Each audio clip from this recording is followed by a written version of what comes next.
Hello. I'm here today to talk to you about a couple things. We're going to talk about plagiarism, a little bit about citations, and annotated bibliographies. I'll start by talking about plagiarism. So I have a few examples here that I like to show in class. So I don't know if you can see this very well. This is the letter to the Hebrews by Father O'Brien. This one is 2010 edition. This is also by O'Brien. This is another commentary, and we have one more commentary. Now, why am I showing you these things? Well, few reasons. So, Peter O'Brien, I don't know if you can see this here. Peter O'Brien is wrote this commentary, and actually, we have a number of other commentaries by him. These particular ones are from a publisher called Erdman's, and it was revealed about 3 years ago that he plagiarized these volumes. There was some lists on some of the listservs I was on. People were talking about this, and we started to look into it a little bit more. And people went through some of his texts and found that he had plagiarized whole sections. So it might be like 3 pages are from another author, and these 3 pages are from someone else. And he's actually still alive. He's in his late 80s now, I believe.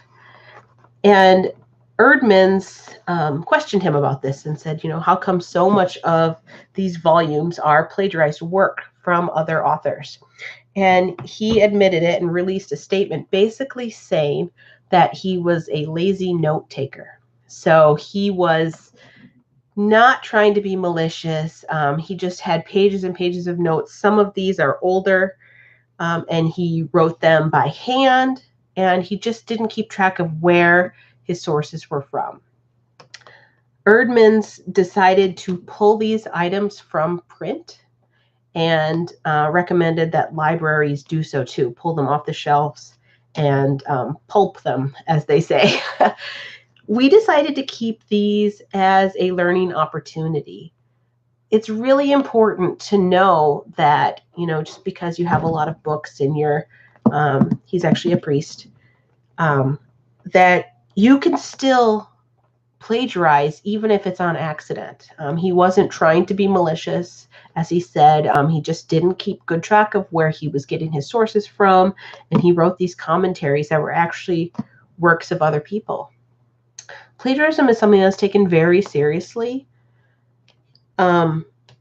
So we always recommend that you have a method or have some way of taking your notes so that you know later where you got that from. I recommend a lot of students use Zotero because it's so nice as far as being able to cite things easily, and you can keep notes on where you got these things from. There's different tabs for notes, but you don't have to use Zotero. You could do it by hand too.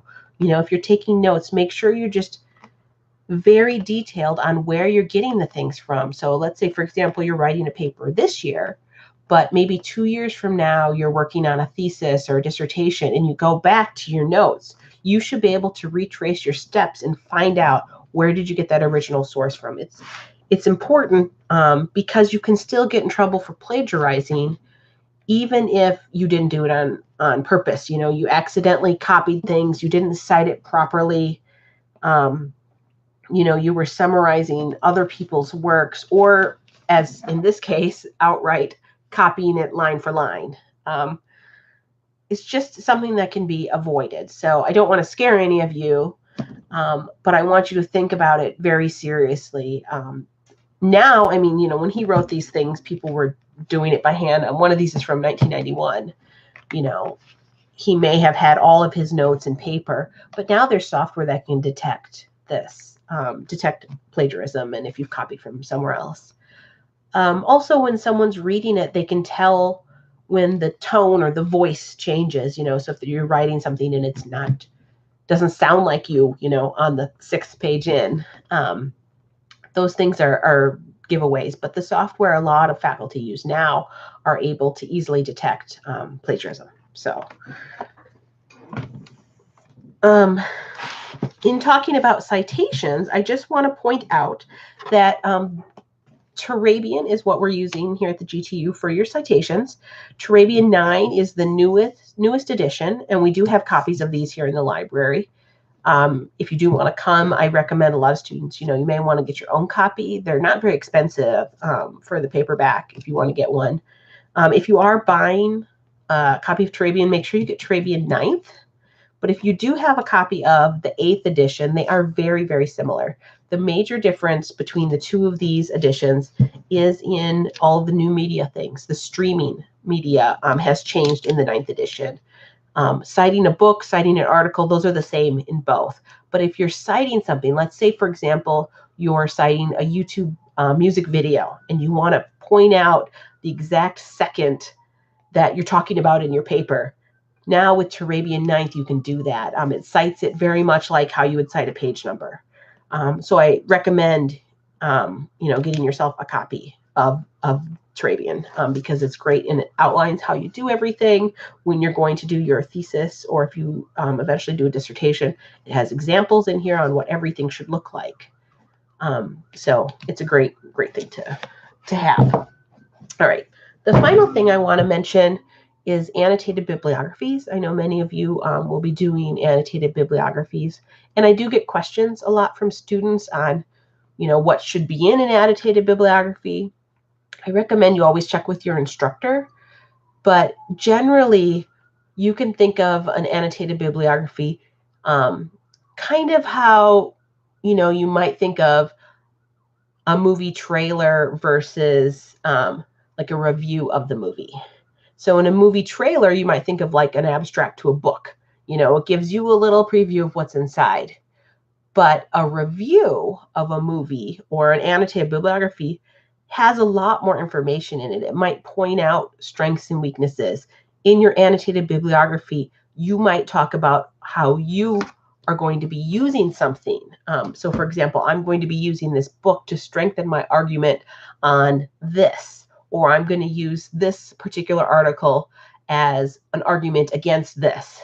So there's other things that you can add in an annotated bibliography that you wouldn't find in an abstract, because you don't want just a straight summary, like just here's what's in it. You want to go a little deeper and talk about what it is, why you're going to use it. Some people will put in there, two conflicting articles, because then they can talk about the differences between, differing points of view.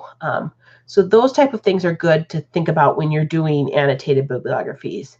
But, we're always here in the library if you do have questions, if you need help finding sources, and use the bibliographies of other sources that you have. So if you have one article, that's fantastic. Look at their sources, and we can help you find those too. So as always, you can chat us. You can come in and visit us. We are available for individual research appointments. We can also do appointments online in Zoom if you want. Or you can call or email us. So let us know if you have any questions.